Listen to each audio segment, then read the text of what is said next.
My wedding day crumbled when my drunk sister hijacked her toast to confess her secret love, leaving everyone stunned and my family's tension exploding.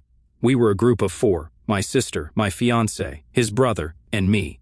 My fiancé was the oldest of the group, then came me, then his brother, and then my sister. We were neighbors and spent all our time together. We went to the same schools and then to the same college. My fiancé and I started dating when we were in college, and our parents were really happy to hear about it. My sister had a crush on my fiancé's brother, but I was not aware if she had told him or not. She was usually very bold and talkative, so I was pretty sure she would do it. Back then, I asked her what had happened, but she told me nothing. When I told my family that he had proposed, they were thrilled. They could not stop talking about it. My sister was excited for me. So, when they told me that they might not be able to make it, I was confused. I asked them what they were talking about. It was not just one person who refused, all of them were trying to back out. I was angry at them. I asked them if this was some type of stupid prank because it was not funny. I, their daughter, was getting married and wanted them there. I was thinking about what could have possibly changed their minds. They were not giving me a reason. My sister was supposed to be my maid of honor, and my fiancé's best friend was his best man. My family was not going to miss 1 but 2 weddings. A few days after my fiancé proposed to me, his brother proposed to his girlfriend of 3 years. We decided that it would be amazing if we got married together.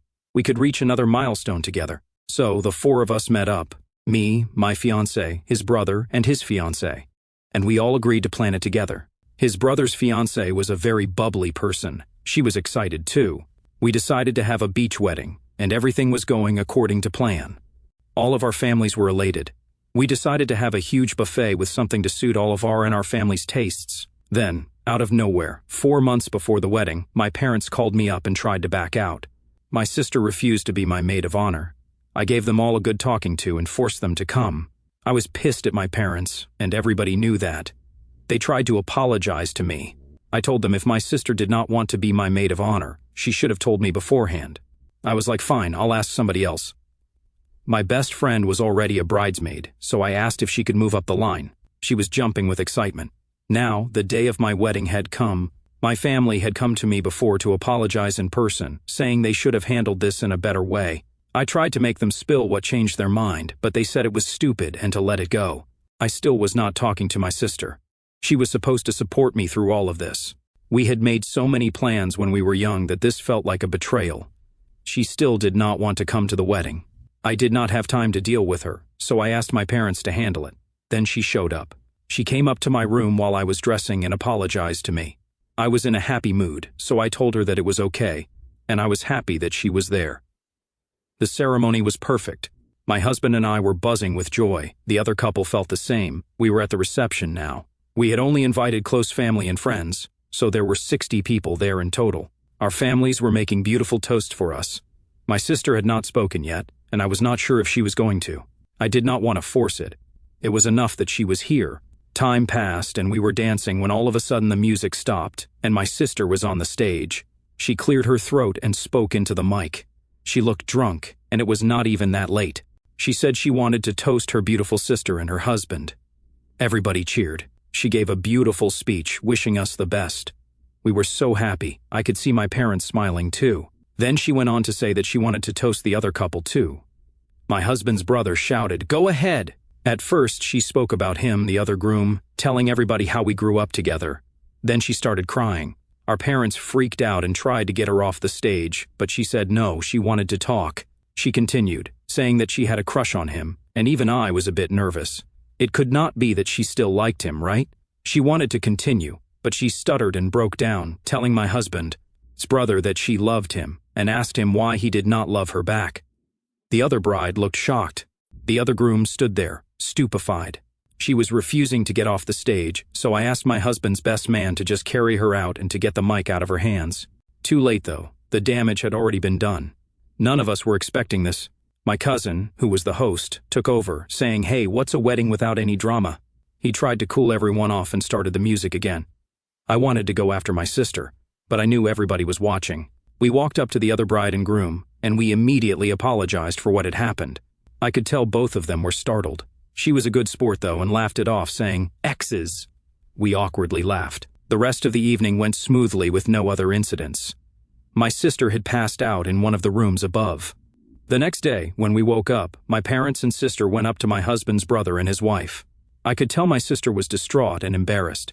She apologized to them, and they had a conversation. She came up to me and apologized. I told her we would talk later. She nodded her head and went on her way. My parents were embarrassed and took me aside and told me this is why they were hesitant to come.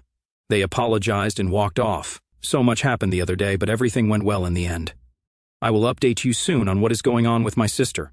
Update 1. A few days later, I spoke to my sister. We had a long talk. I asked her to be honest with me. She said that she was in love with my husband's brother. She had confessed to him multiple times, and he had rejected her. She had asked him to at least try just on one date, but he refused. So when she found out he was getting married, she lost it. She told me that she had tried to go out with others, but was still stuck on him. I was not aware of any of this. I asked why he had not told me, and she said that it did not matter if she had told me because his answer would still be the same. When she found out he was engaged, she felt broken. Then, later, when she came to know that both weddings were going to happen together, she had a breakdown. She was still in love with him, and now she could not even avoid him. I told her that if she had told me this was the case, I would not have agreed to get married together. I would have kept separate days and would have done my best to make her more comfortable. She disagreed, saying he would have still been there with his fiancée. I was sad for my sister. Before, I had thought that it was some old crush from years ago. I comforted her, telling her to take her time, and I would help her move on. She hugged me tightly, and we just sat there like that for some time. When I went home, I explained the situation to my husband, and he felt guilty. He said he did not know. He would have never put her in that position intentionally. We both decided to help her in whatever way we could. In the future, there would be more such events, and we wanted her to be carefree and happy. I get why the original poster feels guilty, but she is not the asshole. I feel bad for the other bride, though. I hope she is doing well. I hope all of you do well. The sister is the asshole. He had rejected her so many times. No matter how heartbroken you are, it does not give you the right to crash somebody else's wedding. She needs to get herself together. I feel the original poster's parents are at fault here. They knew what was going on, and they should have informed her. So many things could have been done to prevent this situation from occurring. I hope both couples move past this. It was both of their weddings on that day. I get that the other groom did not like her sister, but damn, he could have gone out with her on one date and then rejected her. Maybe it would have gone better. Okay, so before I start, I feel like a bit of backstory is required here. I suffer from bipolar disorder and my husband is a recovered alcoholic. We got together when we were at our complete lowest. I was going through my first manic episode and he was in the depths of his addiction.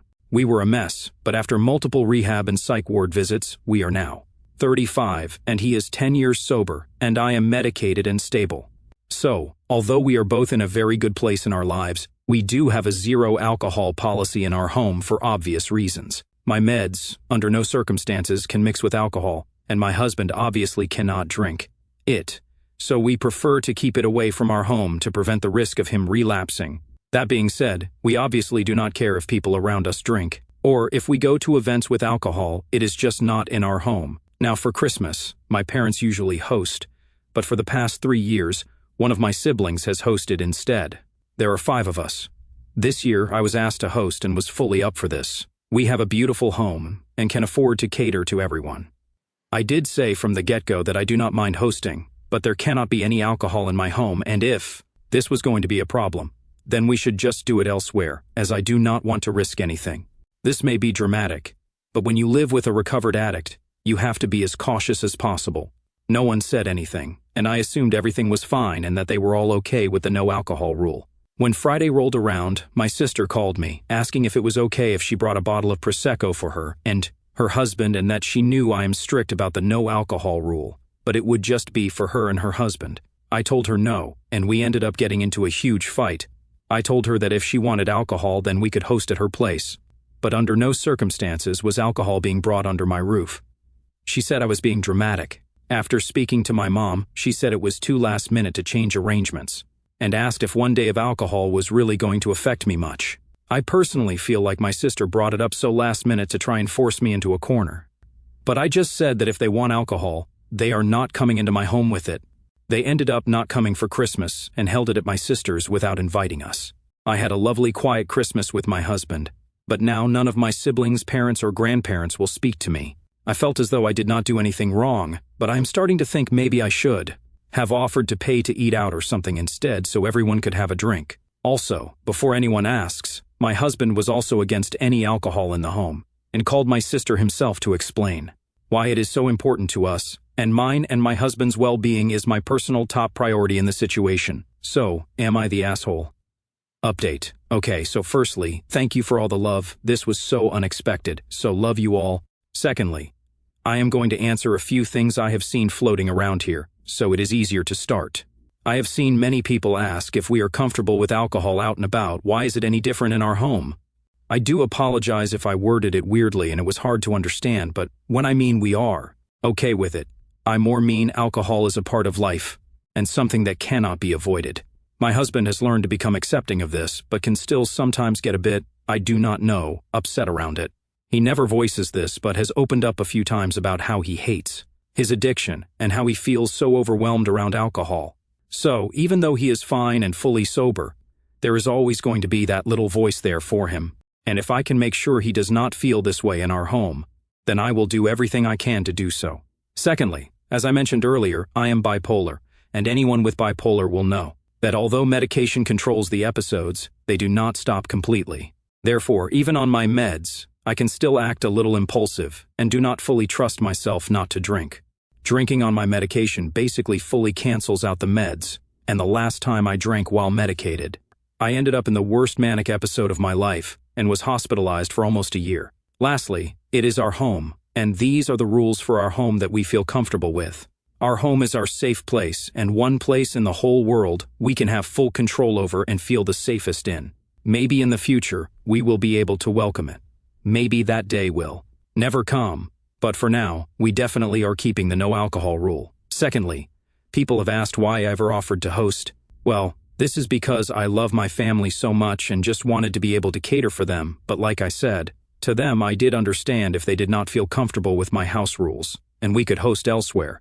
I also told them this around mid-November, so they did have time to tell me if they wanted to change arrangements, which not a single soul protested against. Thirdly, I have decided to go low contact with my family, as many people have opened my eyes and made me see how they do not respect me or my boundaries to do something like this. The post may have seemed obvious that I was not the asshole, but not to pull the mental illness card. When you do grow up being unwell, you do tend to question yourself and just feel as though an unbiased opinion was the best way to go about this rather than sitting on my own questioning if I was being an asshole. Also, thank you to everyone who has shared their own stories or loved one's stories with addiction. I am so proud of each and every one of you, and you all have a special place in my heart, especially over the holiday season. Anyway, I do appreciate everyone's perspective on this, and thank you all for the kind wishes and words. I really hope everyone had a great Christmas and has an amazing 2023. You have to be pretty sick to insist on bringing alcohol to an alcoholic's home. Not the asshole, absolutely not the asshole. Your siblings need to understand the seriousness of the situation. And quite honestly, if they cannot go a single day without alcohol, then it is a pretty poor show. Be strong, you are 100% in the right. And I, a 25-year-old female, recently got engaged a few months back, and my fiancé, Carter, a 26-year-old male, and I are deep in the wedding planning stages. We were both at a family dinner party this past weekend when people asked us how the wedding planning was going. Particularly my cousin, Danny, a 32-year-old female. Carter and I have been very fortunate to be in a situation where we can plan our dream wedding and are able to pay for the majority of it ourselves with some help from our parents. When we went into the details of how we wanted it to be a big wedding to invite a lot of friends and family we have not seen in years due to COVID, Danny immediately made comments about how we are spending twice her income for one day no one else cares about, and many other disrespectful comments throughout the night about our plans. For some context, Danny was pursuing a college degree that was completely financed by my parents, as her mother could not afford it. But in her last year, she was expelled due to getting caught plagiarizing on a draft of her thesis. She hid this from my parents for a whole year, but still continued to accept their monthly checks that were meant to be for her tuition, and instead pocketed the money, around $30,000. This basically has limited her opportunities in the job market, as she never graduated, and her then-boyfriend left her a year ago, after discovering what she had done and did not want to be with someone who had been lying about their college degree and income. After her initial comment, she then went on to say how, if my fiancé and I are able to spend all this money on our wedding, we could put the money to better use by helping her out instead, as she wants to pursue community college courses to finish her degree. I said absolutely not, and this caused a huge argument because she kept saying how it is not fair that I am rubbing it in, about how I got this fancy wedding and fancy fiancé, and she is struggling to pay her bills after her ex kicked her out. I do sympathize with her situation, but she literally cheated, got kicked out of school as a consequence, proceeded to lie, and steal $30,000 from my parents, and then lost her boyfriend for hiding all this from him for 2 years. The reason Danny is in this situation is her own fault, and I told her this exactly in front of everyone at dinner. Now, our grandmother is calling me non-stop, saying how I am being selfish and inconsiderate when my cousin is clearly going through a really hard stage in her life, and family does not humiliate one another. Basically, she now is siding with my cousin, saying maybe I could scale down my wedding a bit to not rub it in her face. It has kind of always been like this with my grandmother growing up because Danny is the firstborn grandchild who came after many miscarriages and was always favored over my siblings and me. So, am I the asshole, or I guess more realistically, was I being a bad person for the way I responded to Danny? Not the asshole. Danny is an adult, more than responsible for facing the consequences of her own actions. She very well could have not cheated on a thesis, might I add, and finished her degree. Then she would not be broke, and she did not have to lie to her boyfriend about the situation, but she did, and that is why she is single. You are completely right, it is her own fault, and she needs a wake-up call. If Grandma cares about Danny so much, why cannot she pay for her community college payments then? Do yourself a favor and uninvite both Danny and your grandmother from your wedding. As I sit here in my new apartment, the one I finally scraped together enough savings for after months of waitressing at my brother in-law's restaurant, I can't help but let the emotions wash over me in waves that sometimes feel too powerful to handle. Olivia is asleep in her little bed across the room, her tiny chest rising and falling with the peaceful rhythm of innocence, and every time I look at her, my heart swells with a love so deep it almost hurts. She's my everything, the reason I wake up each morning with a determination I never knew I had. When I first held her in my arms that moment after the chaos of labor, I felt this unbreakable bond form, like she was the missing piece of my soul. But now, reflecting on the journey that's brought us here, that love is intertwined with so many other feelings: betrayal, guilt, relief, fear, and a budding hope that's starting to bloom despite the storms we've weathered. The betrayal from my parents cuts the deepest, I think. Growing up, I always knew they were strict, with their my house, my rules mantra echoing through every decision, but I never imagined they'd turn on me like this. Suggesting I give up Olivia for adoption? The words still echo in my mind like a nightmare I can't fully wake from. How could the people who raised me, who taught me right from wrong, look at their own granddaughter and see her as something to discard? It felt like a knife twisting in my gut, realizing that their love came with conditions. Conditions I could never meet because I wasn't the perfect daughter they envisioned. My mom's constant criticisms about my weight, my choices, even Olivia's chubby cheeks, chipped away at my self-esteem until I felt like I was crumbling. And my dad, always silent, always siding with her. His passivity was its own form of cruelty. When they sold my things, Olivia's crib, her toys, my clothes, it wasn't just stuff it was pieces of my life, my memories, my sense of security. I cried for hours in that motel room, holding Olivia close, wondering how a mother could do that to her child. I love Olivia with every fiber of my being, and the thought of her growing up under their toxic influence terrifies me. I've vowed to break that cycle, to be the parent they never were, unconditional, supportive, kind. Yet, amid the pain, there's this lingering guilt that gnaws at me, especially about Rachel. Revealing her wedding secret was a moment of pure rage, a heat-of-the-moment explosion that I regret every day. She trusted me, her little sister, with something so personal, and I threw it back at our parents like a weapon. When I called her that night, sobbing, expecting anger, she was furious. At first, but then her voice softened with concern for me and Olivia. That she flew home, confronted them, and whisked us away. It's a debt I can never repay. Living with her and her husband those first months was a lifeline. They didn't just give us a roof, they gave us love, stability, a model of what a healthy family looks like. Rachel's pregnancy announcement, learning it was a girl, filled me with joy mixed with envy, not jealous. Envy, but a wistful one. Seeing her build this perfect life while mine felt so fractured. But she's my rock, my big sister who always protected me from our parents' barbs. Helping her with the baby now, watching Olivia play with her new cousin, it heals something in me. The guilt fades a bit each time she hugs me and says, We're in this together. I feel grateful, profoundly so, for her forgiveness and her unwavering support. Without her, I don't know where Olivia and I would be. Fear is a constant companion, though, lurking in the quiet moments. Uprooting our lives, moving across the country to San Diego, starting over, with nothing but a few bags and a waitressing job. It was terrifying. What if I can't provide for Olivia? What if I fail as a mother, repeating the patterns I escaped? The first nights in our own place, I lay awake listening to the unfamiliar sounds of the city, my mind racing with what-ifs. Money is tight. Every shift at the restaurant is a grind, smiling through exhaustion. Dealing with demanding customers, all while missing Olivia terribly. But she's thriving. Her laughter fills the room. Her curiosity about the world inspires me. Enrolling her in daycare was a hard choice, but seeing her make friends, learn new things, it reassures me we're on the right path. The fear motivates me too. It pushes me to save every penny, to dream of going back to school one day, maybe becoming a teacher or something stable.